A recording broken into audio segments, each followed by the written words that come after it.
tienen idea, porque los queman. Cabreteo, porque despreciando las huellas ajenas, sé abrirme camino para ir donde quiero, porque no me han visto. Buen día, amigos, les habla Enrique Viana. Supongo que el doctor Salle está por arribar. Tenemos varios asuntos a tratar con ustedes, pero específicamente a mí me preocupa lo que está ocurriendo en el Poder Judicial, en el sistema de justicia, el judicial y la Fiscalía General. Insisto con esta expresión, el judicial. No podemos hablar de que en el Uruguay exista realmente un poder judicial, porque para que pudiéramos catalogarlo como poder debería ejercerse como un poder. Siempre lo hemos dicho, a diferencia de lo que ocurre con el poder legislativo y a diferencia de lo que ocurre con el poder ejecutivo, el judicial no es un poder que tenga una raíz democrática. En efecto, para elegir al presidente de la República, quien luego elegirá a sus ministros y de esa manera conformará el Poder Ejecutivo, existen las elecciones nacionales y por lo tanto una forma de democracia indirecta, pero de democracia, en fin. Para el Poder Legislativo también, porque el poder que se cataloga a veces con cierta ampulosidad como poder democrático, como el poder legislativo, como el Parlamento, como la raíz de la democracia, de donde surgen las leyes en forma indirecta, en una democracia representativa, indirecta, donde las leyes son, en definitiva, elaboradas, muchas veces no es así, pero pongámosle que sí sea así por un rato, elaboradas por el legislativo. Bueno, los representantes, los señores diputados y los señores senadores son electos en forma democrática, son electos por el pueblo, por la ciudadanía. No pasa lo mismo con el judicial. Los integrantes de los distintos órganos del Poder Judicial, quienes ejercen el Poder Judicial individualmente, son desde el más humilde de los jueces de paz de la República hasta el más encumbrado de los ministros de la Suprema Corte. Y entonces tenemos juzgados de paz, juzgados letrados, tribunales de apelaciones y la Suprema Corte de Justicia, en esa suerte de pirámide construida para conformar el Poder Judicial. No debemos confundir igual que el Poder Judicial no lo ejercen la institución estrictamente denominada Poder Judicial, sino que el Poder Judicial lo ejercen cada uno de los jueces. Aun cuando actúan en forma colegiada, como sucede con los tribunales de apelaciones o como sucede con la Suprema Corte de Justicia, en cada cabeza de cada uno de los jueces reside el Poder Judicial. Pero los jueces no son elegidos por voto popular. Los ministros del tribunal son electos a partir de la propuesta de la Suprema Corte de Justicia y una venia correspondiente del Parlamento. Y otro tanto ocurre con los ministros de la Suprema Corte de Justicia. Más allá de que en ese caso también hay un mecanismo de designación, podríamos decir, ficta, en tanto la propuesta, no exista propuesta, la vacante se llena con el ministro del tribunal más antiguo. Hoy estamos nuevamente, esto es una película repetida, un teleteatro repetido, otra vez en pujas constantes por ascensos, por lo que yo he denominado alguna vez la maldita carrera judicial. No solo yo, en su momento un insigne jurista italiano, Piero Calamandrei, advertía de las dificultades que entraña la carrera judicial. La carrera judicial es el talón de Aquiles de esos otros grandes bienes que son la independencia y la imparcialidad de los jueces. ¿Por qué la carrera judicial es el talón de Aquiles? Es la contradicción con esas nobles cualidades que deben adornar a todos nuestros jueces, que tienen todos nuestros jueces que honrar, que son la independencia en las decisiones judiciales. Así integran un colegiado, un tribunal colegiado, cada integrante, cada ministro de un tribunal de apelaciones tiene que actuar de acuerdo a su conciencia y a sus convicciones jurídicas. Y también lo que hace, junto con la independencia, ese otro concepto que es la imparcialidad. Es decir, enfrentados los jueces o un juez a resolver un litigio, no puede tener ningún tipo de preferencia previa al dictado de la sentencia por uno o por otro de los litigantes. No puede haber anticipado decisiones en un mismo asunto, en fin, toda una serie de condiciones que hace a que tengamos un juez válido, un tercero imparcial válido, legítimo. Si los jueces no son independientes, porque fallan en función del grito de la tribuna, por lo que dicen los diarios, por lo que dice la televisión, por lo que dice el gobierno, por lo que dice el partido político tal, o por lo que dice el amigo del juez, por cualquiera de las circunstancias, los jueces no son independientes y tampoco son imparciales. Pero bueno, la carrera judicial supone un condicionamiento a muchas de las decisiones de los jueces. Yo sé que hay muchos jueces que se van a enojar con esto que digo, pero todos los que participamos de alguna manera como abogados, como fiscal en mi caso en el pasado, o como jueces, sabemos perfectamente que la carrera judicial condiciona las decisiones de los jueces. Y más las condiciona cuando los jueces tienen casos importantes a resolver. No estoy hablando de divorcios, ni de pensiones alimenticias, ni del hurto de gallinas, ni de la rapiña el sujeto allá en el barrio Borro. No, en esos casos la justicia pega y pega y pega y pega. Y en los casos importantes se cagan hasta el pelo. Bueno, no, y en los casos importantes miran de reojo, yo ya creo que no es de reojo, miran con los dos ojos a ver a quién pueden afectar. Si está metido en algún aspecto algún médico, bueno, los seguros médicos y el doctor Gonzalo Fernández van a tener la balanza, el platillo de la balanza más bajo, digamos, ¿no? Si está el gobierno, si está el Estado que tiene que responder por un acceso a la información, por ejemplo, como estamos viéndolo, o por algún otro tipo de cuestiones donde el Estado tenga que pagar de repente, también el platillo de la balanza se va a inclinar a favor del Estado, por más que las razones, los que debe tener en cuenta un juez independiente e imparcial, están del otro lado. La carrera judicial, lo decía Calamandrei, es el talón de Aquiles de la independencia y de la imparcialidad de los jueces, porque los jueces saben que los votos van a estar o los votos no van a estar para su ascenso al Tribunal de Apelaciones o incluso a la Suprema Corte de Justicia, conforme si fallaron a favor de unos o a favor de otros. Con lo cual, la carrera judicial garantiza la parcialidad y la dependencia de los jueces. Pero ahora, terminando de esto y dándole la palabra a Gustavo... No, seguí nomás. No, pero algo que tú, yo no sé si tú lo leíste en el Búsqueda de hoy, que hay, ya se están manejando las cartas, porque... es una suerte, yo no sé si de póker o de, ¿cómo eran los otros juegos más de chiquilines, de escoba de 15, o desconfio? No sé cuál de los juegos juegan los ministros de la Corte, pero cada uno de ellos va con algunas cartitas. En cada una de esas cartas tiene la carita y el nombre de un juez a ascender al tribunal. Y hacen todo un juego de idas y venidas y se pasan una figurita a uno, una figurita. Así es como se eligen los jueces en el Uruguay. Sí, con la influencia también de los grandes estudios. No, bueno, por supuesto. Los grandes estudios tienen sus jueces. Sus jueces, por supuesto. Los grandes estudios tienen sus jueces. Sí, en los tribunales de apelación se mira el estudio que firma. No, correcto. ¿Y porque tenemos un poder judicial y hay que decirlo bien clarito. Y yo desafío al gremio de fiscales y judiciales a polemizar. Ultra corrupto, repodrido. Repodrido es el Poder Judicial uruguayo, ahora, después la masónica, están los hermanos masones, está la mafia masónica. La noticia de Búsquedas hoy es que están negociando la posibilidad de que la presidenta del gremio de los jueces sea la próxima fiscal de corte. Y que el fiscal de corte actual sea el próximo integrante que va a sustituir al doctor Tosi, que se va, parece que ahora a fin de año, y el fiscal de corte sea ministro de la Corte. Ahora, más allá de todo lo que es el deber ser, voy al ser, a lo fáctico. ¿Qué tiene el Partido Nacional?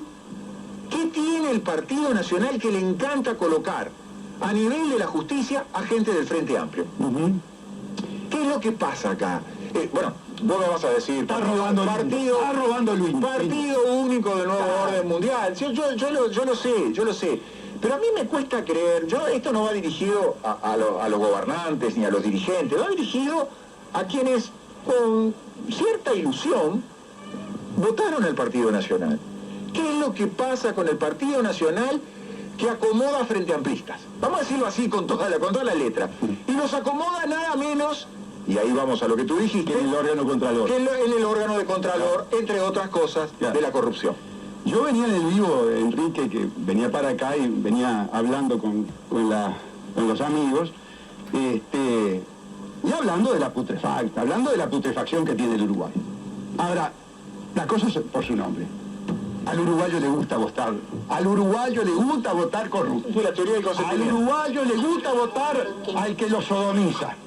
Sí. Al que lo roba, al que lo sodomiza. Vamos a no molestar. No, y ¿sabés qué, Gustavo? Eso que yo ratifico, que tú decís, le agrego esto. Lo que se llamó siempre la teoría del consentimiento. Si al uruguayo le gusta, el uruguayo que se joda. Claro. Porque ese es el tema. Si el uruguayo sigue consintiendo corrupción, tendremos corrupción por los tiempos de los tiempos. Por los tiempos. Si el uruguayo sigue votando, como yo varias veces he insistido en el Twitter y algunos se han enojado por eso, capaz que se enojan con razón, pero algunos se han enojado porque yo, bueno, si usted votó corrupción, va a recibir corrupción. Esto es muy sencillo. Si usted votó por Luis o votó por Daniel, votó por lo mismo. Primera cosa, votó por lo mismo. No hay diferencias. Y la prueba está. Tenemos un conjunto de elementos para demostrar que votaron por lo mismo. Ahora, si votaron por lo mismo y usted es blanco y antes decía que el frente era corrupción, pero vota por lo mismo, por las mismas cosas, es que sigue la corrupción. Claro. Entonces usted votó por corrupción. Es un problema de ¿Y lógica. dónde está el blanco que votó para sacarse a la mafia frente amplista? Que yo estoy de acuerdo. Bueno, ahí está. Mafia frente amplista que actuó junto con el Partido Nacional, porque el saqueo de la regasificadora arranca en el estudio Posada y Vecino. ¿Cuántas veces decíamos en la otra emisora, cuando hablábamos en el Poder Real, de que no había una oposición, que había una falsa oposición? Bueno, el blanco que votó a Luisito, ahora, ¿por qué no lo veo reclamando? ¿Por qué el que votó como el culo ahora no va a reclamar a la presidencia de la República que entregó el puerto? Sí, el argumento es un argumento suicida, porque el argumento que yo he escuchado es, bueno, me quería sacar aquello de encima, porque aquello era muy malo. Bueno, pero lo sustituiste Guatemala por Guatepeor. Claro. Un chorro por otro chorro. Claro. Pero te gusta que te afanen, entonces. Vamos a decir las cosas por su nombre. Yo estoy dispuesto ahora a hablar las cosas por su nombre. ¿Por qué? Porque estamos en guerra. Sí, correcto. Y estamos al borde de la extinción, como Homo sapiens, para pasar a ser un Homo modulado. A más de uno le va a venir mejor. A más de una cabecita liviana que anda por ahí, es preferible que lo neuromodule Bill Gates o Larry Fink y lo tenga como esclavo. Sí, el esclavo, siempre se dijo que había muchos esclavos, aquella parodia no, aquella descripción que se hacía de los negros de la casa del tío Tom, ¿no? Y de los negros, de los otros negros, ¿no? Estaban los negros en la casa, y digo negros porque para que se entienda, afrodescendientes tendría que decir para usar el lenguaje modulado, ¿no? Estaba toda aquella visión que era de aquel hombre, como era Malcolm X. Él decía, hay dos tipos de negros. Martin Luther King es como el hijo como la cabaña del tío Tom. Son los negros que estaban adentro de la casa del patrón haciendo de sirviente. Yo no, decía Malcolm X. Yo vengo del negro que fijaba el algodón y que sufría los látigos y las violaciones y todo eso. Yo vengo de ese tipo de negro. Entonces, hay dos tipos de esclavos. Hay un esclavo consciente que tiene hasta un grado de felicidad y de consentimiento. Sí, por supuesto. Y yo te agregaría lo que vos dijiste. La mayoría del pueblo uruguayo. Bueno, la mayoría yo te agregaría lo que vos recién dijiste. Quizás hay mucho tarambana que necesite necesariamente, para repetirlo, de alguien que le diga qué es lo que tiene que hacer. Y además, hay mucho tarambana que dice, yo no me quiero hacer responsable. Ese ya se pasa de tarambana a pasado de vivo. Entonces yo, para no hacerme responsable, que sea otro que mande por mí, sobre mi cuerpo, sobre mi cabeza, sobre todo, en definitiva. Bueno, Enrique, mira, yo viví una época en que los comandantes en jefe, los coroneles, les conocíamos los nombres a todos. El que estaba en educación, el que estaba en la energía, el que estaba en el agua, porque además los coroneles parece que habían tenido una formación holística y que eran todos grado 5 en toda la materia. Sabían todo, los milicos sabían de todo. Dejaron el país fundido, masacrado. Bien. Le conocíamos el nombre a los comandantes. Hugo León Márquez, el Goyo, ¿verdad? En fin, todos conocíamos Bendam, Bendajam. para recordar Medina, Invidio. Trinidad, Invidio, teníamos... Sí, y sin contar los anteriores. Conocíamos ¿no? a todos. Subía, Chapepose, ahí está. Resulta que ahora estamos en guerra. Resulta que ahora estamos en la invasión a través de la guerra del 5G. Y yo no le conozco casi los nombres, le conozco porque lo estoy mencionando ahora. Menéndez en la Armada, Fregosi en el Ejército, creo, inclusive, no sé. Y el de la aviación ya ni sé quién es. ¿Dónde están los 3 comandantes en jefe? No existe. Ante un estado de guerra. No existe. Sí, no, pero pará.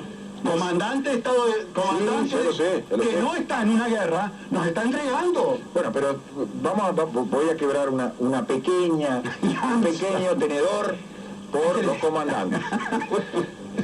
Gustavo, destruyeron todo el sistema de las Fuerzas Armadas, como destruyeron las fiscalías y como destruyeron los jueces. No tenemos jueces, no tenemos fiscales. Usted me pide que tengamos coroneles. Y bueno, a ver, claro, pero el sueldo lo están cobrando. Sí, por supuesto. Y la caja militar me cuesta un huevo. Por supuesto, y los jueces también están cobrando sueldo, los fiscales también están cobrando sueldo. Y a través de un sueldo inconstitucional, violando una ley, la 19.419, que 2 personas nada más en este país la atacamos. La atacamos y todavía no tenemos sentencia. Y todavía no tenemos sentencia y nunca vamos a tener. Sí, puede que tengamos dentro de poco sentencia, pero de cualquier manera hace como 5 años ya. No, estamos de acuerdo. Hoy hay una noticia descollante en Búsqueda, ¿no? Que dicen que a Luisito se le empezó a caer el pelo, de la cabeza y del pubis. De los 2 lados se le empezó a caer el pelo. Va a quedar pelado de arriba y de abajo. No se ría porque es así. Porque está con el problema, está con un bruto problema. Tiene a los chinos comunistas por un lado, a Xi Jinping, que lo llamó por me asustó, cuando arrancó me asustó, no sabía por dónde iba. Se le está cayendo. Menos mal que es el problema del 5G. Que lo está llamando por teléfono a Xi Jinping. No, él llamó a Xi Jinping y el otro día le vino Craig-Fowler. Entonces le tienen un testículo, se lo tiene agarrado Xi Jinping, y el otro testículo se lo tiene agarrado Craig-Fowler. Y entonces él está sufriendo porque le están tironeando los 2 testículos, imagínense. Por ahí viene la calvicie, entonces. Ahí ya está cayendo el pelo. Claro. Entonces, ¿por qué? Porque tiene el tema de la guerra, de neuromodulación. Y ustedes dirán, bueno, están bastardeando el tema. No, miren, sacando un poco de dramatismo, porque, a ver, llega un momento que al pueblo uruguayo le deje entrar por algún lado.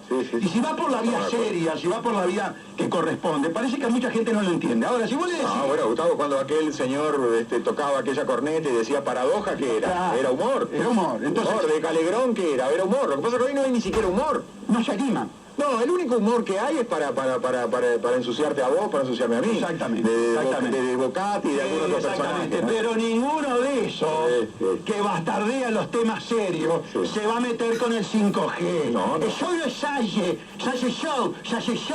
Hace Darwin Salle Show con el tema real de la guerra del 5G. Bastardea ese tema, Darwin de Bocati, donde tenés metido a Israel, al imperialismo judeo-sionista. Ahí no te metes, ahí es Salle Show, ahí no te metes con el Salle Show, pero nosotros acá sí. Y lo tenemos que hacer de una manera, cambiando un poco la estrategia, porque por la otra no entramos, para que la gente entienda. Sí, seguro. La gente entienda. Entonces, ¿hoy qué tiene Luisito? De un lado a Xi Jinping, que le agarró el testículo izquierdo y le dice, mirá que no te compro nada si no metes la 5G, que es el arma de la neuromodulación. Y por otro lado tienen a Biden, no, porque Biden está fuera de combate, vamos a pensar en Kamala Harris, y fundamentalmente al patrón de esta zona, a Craig-Fowler, que ya le vino, y ya le tironeó el testículo derecho y le dijo, a ver, el Pentágono, si querés. El Pentágono. A ver, Luisito, si te estoy bancando a todos los soldados del DARPA del Instituto Pasteur, si te estoy bancando a todos los soldados del DARPA del GACH, si te estoy bancando a todos los soldados del DARPA el Instituto Clemente Estable, ¿me vas a venir a joder con los chinos y con Huawei? Acá la tecnología que tenés que utilizar para completar el arsenal para la guerra de quinta generación, que es la guerra a nivel cerebral, es el 5G occidental. Punto. Y si no, te vamos a pegar una patada en el trasero y te vas a ir directo de Reyes a La Tabona, de vuelta.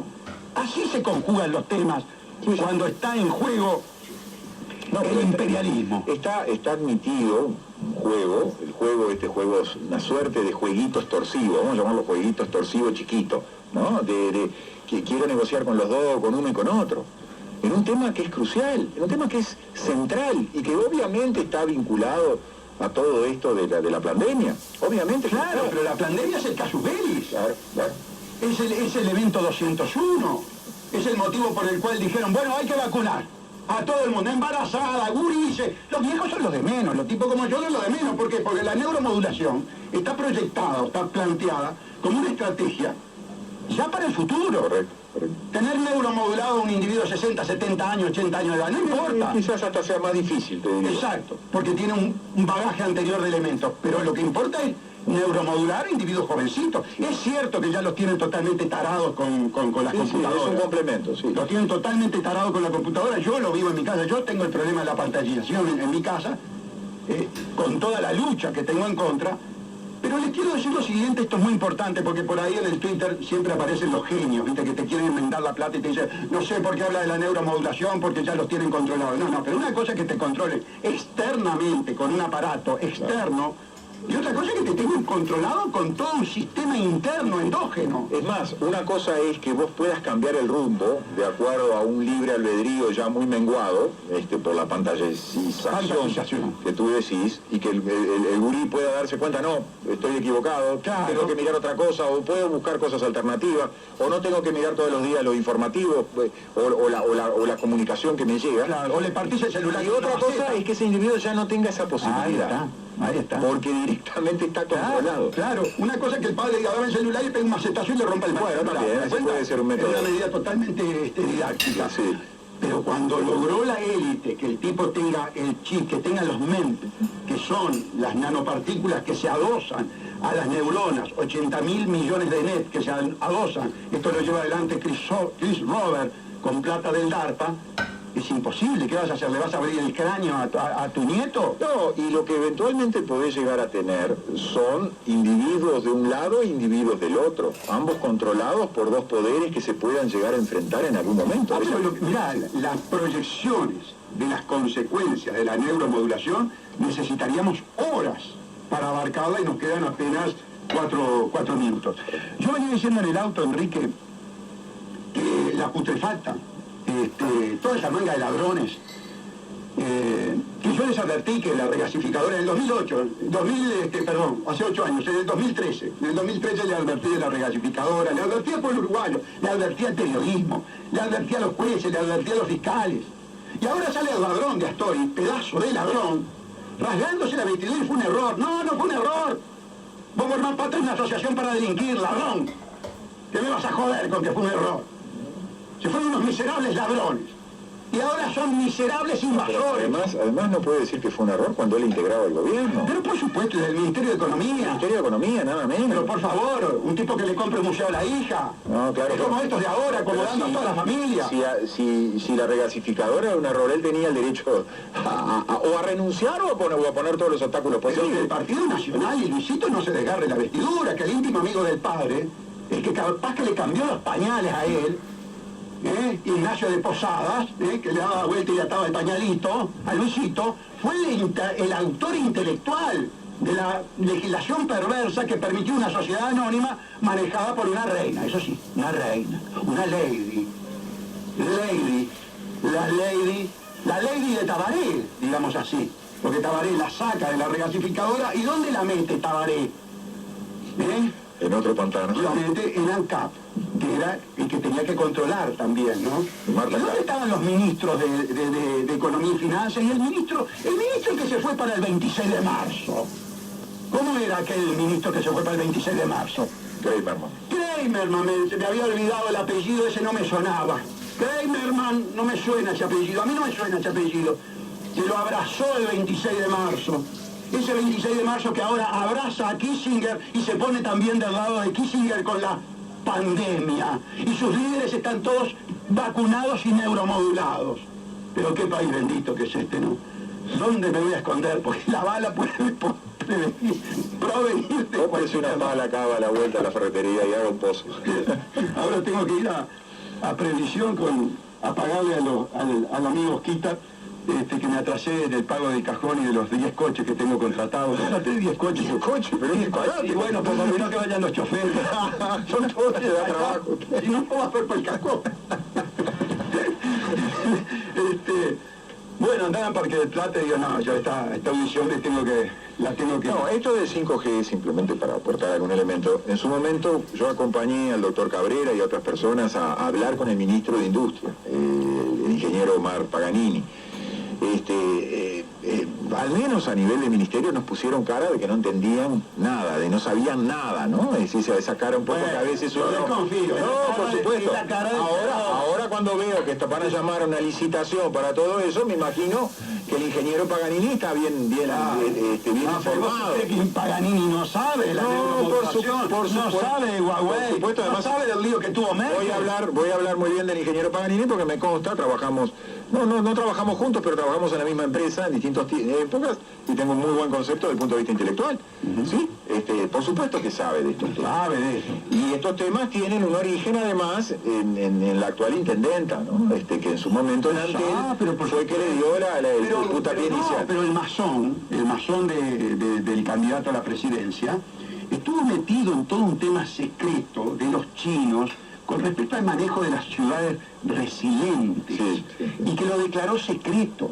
Masón que sabe todo cómo viene la mano. Esto viene muy podrido, el tema del 5G, porque esto es precisamente guerra. Ahora, yo intimo públicamente a los comandantes que tienen el deber constitucional de la seguridad externa del país a que le informen al pueblo qué están haciendo. ¿Qué van a hacer frente a esta situación de guerra, señores comandantes? ¿Callarse la boca? ¿Omitir todo comentario? Se nos fue la hora, ¿no? Qué lástima. Bueno, el jueves seguimos. Muchas gracias. Martes. ¿Hoy jueves? Hoy es jueves, doctor. Usted está jubilado y está en otro mundo. Que seguimos en el vivo. Hoy es jueves, ¿eh?